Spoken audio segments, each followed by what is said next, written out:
Hey everyone, welcome to Tathastu-ICS. I hope you all are doing good. Well, today we are going to discuss about an unfortunate event, an event which has happened in 1948 between Israel and Palestine, and this particular event, this particular thing is known as Nakba Catastrophe. Okay, so we are going to discuss about this. And why are we discussing it? Because in 2023 this particular event has completed its 75 years. Okay, and anything which completes its 25 years, 50 years, 75 years, 100 years, so it automatically becomes important for UPSC, and anything which is important for UPSC is important for us. Okay, so one thing is this: 75 years have been completed of this Nakba catastrophe. And secondly, out of all the regions, this particular region is very dear to UPSC. Okay, there have been instances when UPSC asked question, be it Sinai Peninsula, be it Black Sea, be it Golan Heights, from this particular region only, in prelims as well as in mains. Okay, so that is why this Middle East region is important. These two countries and the issue between them is important. Everybody takes interest in it, be it a UPSC aspirant or someone casually looking for things and want to gain some knowledge for it. Okay, so let us look at the topic. What is this Nakba catastrophe? So broadly, it is the mass displacement of Palestinian peoples. And how many people? Almost 7 lakh 50,000. Okay, 7.5 lakh log, 7 lakh 50,000 people so approximately got displaced, and this was the exodus of Palestinians in 1948. Okay, this was the time when there was a war between two nations, not specifically between two nations, between two ideas. One was Israeli idea, one was Palestinian idea, and there was a particular land which both the nations or both the people wanted to gain, but eventually the people who became victorious were Israel, and the people who lost the game, the people who lost the war, were Palestinians, and they were forced to leave that particular area. And the people who left the area on that day, on that particular time, were 7 lakh 50,000. Okay, that is why it has been called a catastrophe. After Arab-Israel war, Israel got established in 1948. This was the Arab-Israel war which I was talking about. And when the Arabian side lost it, the nation state of Israel got established. Okay, so this is particularly Nakba catastrophe, or the establishment of the nation state of Israel. Okay, let's look at the timeline.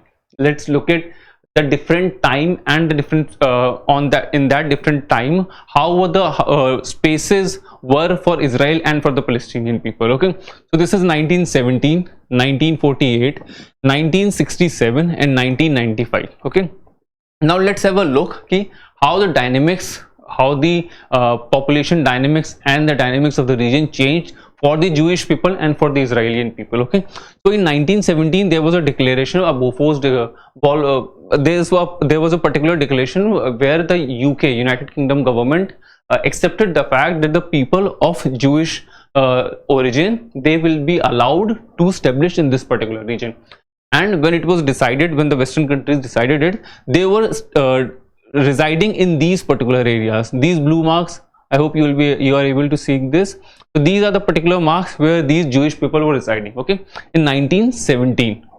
In 1948, when that Arab-Israel war happened, so the whole of Palestinian part shrunk to only this portion. Okay, and this blue mark, all of this blue mark is now captured by the Israeli army, Israeli people, the people who support the idea of Israel. Okay, so this happened in 1948. In 1967, during a six-day war, they further consolidated all these areas, and now it has been established that Israel is a superpower in that particular region. And there were countries, 3-4 countries, who joined hands, who wanted to beat Israel. But what happened was other way around.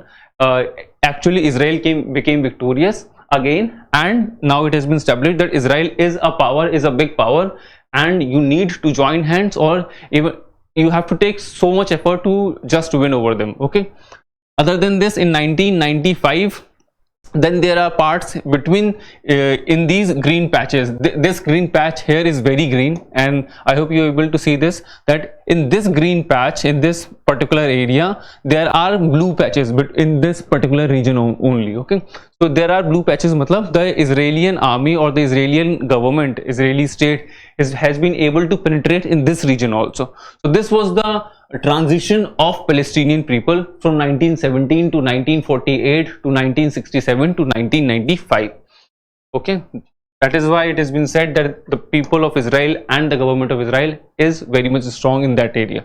Now let's look at the brief timeline, how it all started, how the idea of this particular Israeli state has been started. So we are starting from 20th century, but before this, in 1896, I'm sorry, for the first time, the idea of Israel, that there should be a state, a specific country for the people who belong to the Jewish origin, that idea was first propagated in 1986 by Theodore Herzl. Okay, he propagated in this idea.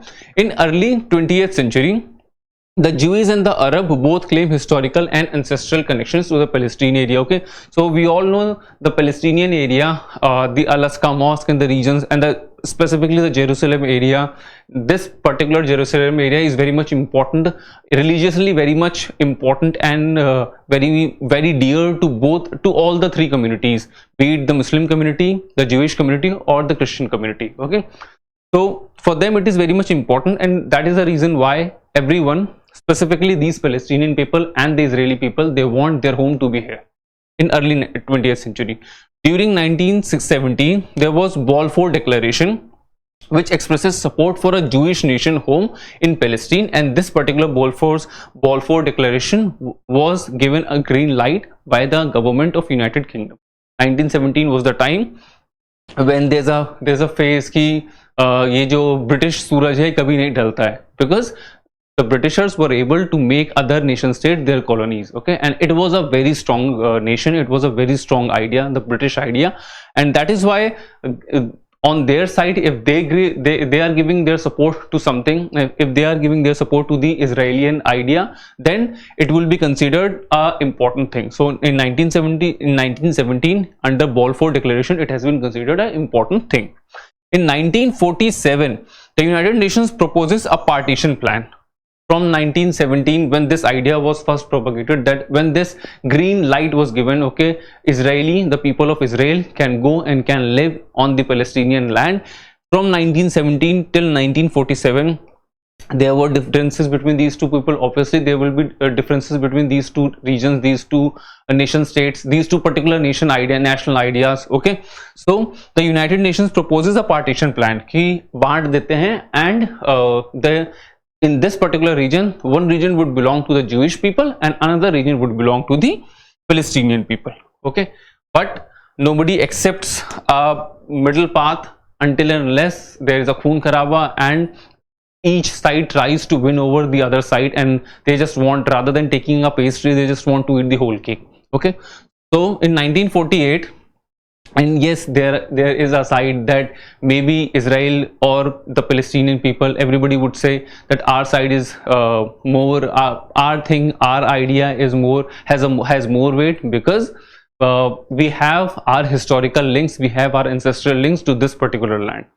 Okay, so in 1948, Israel declares independence, leading to the Arab-Israel war, and that particular Arab-Israel war happened, eventually leading eventually it made the Israel victorious, and eventually it led to the happening of Nakba Catastrophe, where 750,000 Palestinian people fled that area. In 1967, a 6-day war took place, with Israel gaining control over the West Bank, East Jerusalem, Gaza Strip, Sinai Peninsula, and Golan Heights. Okay, so 1967 was a time period when the nation state of Israel, when the government of Israel, they actually consolidated themselves. Okay, this was the time 1948. From 1917 to 1948, they fought. In 1967, although they only had this area, the blue portion which is here, this blue portion is also here after 20 years, after 19 years of fighting and after 19 years of clamoring and everything was there. But what has happened is with the war of 1967, and by winning the war of 1967, this 6-day war, the Israeli government and the Israel nation state established that we are here, we belong here, and we have strength, we are able to fight it out, and if you want to gain this land, then you have to fight, you have to make us lose. Okay, and obviously it didn't happen. So in 1967 a 6-day war took place, and Israel was able to gain control over all these important regions: West Bank, East Jerusalem, Sinai Peninsula, Golan Heights, everything. Okay, if you have time, although you shouldn't be having this much time to watch movies and series, but if you have time, so there is a short series on Netflix called it has been made on a spy, El Cohen. Okay, and this particular series is called The Spy. Okay, so here it has been shown, and it's a real story, that this particular spy, this El Cohen, okay, don't watch the series, I'm giving you the brief thing. So the brief summary, this particular spy, the El Cohen, what he did was, he was from Israel, he has been sent to Syria. He worked in Syria. He went there in disguise as a businessman. He showed that his father was also a businessman from Argentina, and he stayed there. He built his political and business connections there, and a time came when there was a time when he was about to become the defense minister of that particular country. Okay, he was so close to the prime minister or the president, whosoever is there. Okay, and there were talks that he is so influential, he is so charismatic, that can we make this particular person the prime minister of or the president of Syria? And the person was spy who was from Israel and who was collecting information for the Israelis. Now in 1967, this war, everybody thinks ki how is this possible, that because in 1967 broadly everybody from the Middle East, all the Islamic nations, they joined hands and they wanted to defeat Israel. But because of the information which has been given by El Cohen to the government of Israel, who was supposed to become defense minister and eventually the prime minister of Syria, who was a spy from Israel, so the information which has been given by him, that led to the winning of that war within 6 days. Okay, that is why Mossad and everything has been called a very special, they have been called very special soldiers and very special, very sharp minded people. In 1993, Oslo Accords happened, which established the peace negotiations between the Israel and Palestinians, PLO. Actually, before 93, so there is a chronology. If there is a war, then a particular accord will happen. If there is an accord and agreement, then there would be some loopholes in those things, in those accords, in those agreements, and those limitations will lead to another war. Okay, so on 1st of September 1939, today is 1st September, and the Second World War started today only. Okay, and it ended on 2nd of September, although there are so many years between that. But why has the Second World War started? Because there were other than all the reasons which were there, one reason was that there were limitations in the Treaty of Versailles, which has been signed after the ending of First World War. Okay, so there are some few things like this. Before 1993, these Oslo Accords were established because for 6 years, from 1987 to 1993, for 6 years, the second Intifada was there, which was happening, and it is broadly the killing of Israeli and the Palestinian people. The Israelis were killing the Palestinians and the vice versa. Okay, it was happening, but eventually in 1993 it was said that we'll walk on the path of peace, and then Oslo Accords were signed. Now let's talk about the current status. What is the current status? So according to UNRWA, which is looking after the which is looking after all the people who have been displaced. Okay, so there are approximately 6 million refugees according to them, and they are being situated in West Bank, Gaza Strip, Jordan, Lebanon, and Syria. These 6 million refugees, I hope by now you know, they obviously belong to the Palestinian side. Okay, so where are these Palestinian refugees today? There are some 6 million registered Palestinian living in at least 58 camps throughout the Palestinian and the neighboring countries, and these green spots are these camps. Okay, so these camps, 12 camps are in Lebanon, 12 camps are in Syria, 10 camps are in Jordan, 19 camps are in West Bengal, West Bank, I said West Bengal, 8 camps in Gaza. So there are things, there are several camps in West Bank and in and around this particular region. Okay?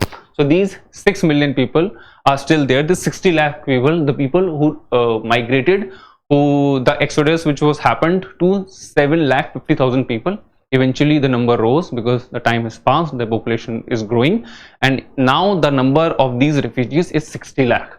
That is why it's a catastrophe. Okay, now what does the international community say? Then we look what does India say on this particular thing. So the international community says that there is a two-state solution.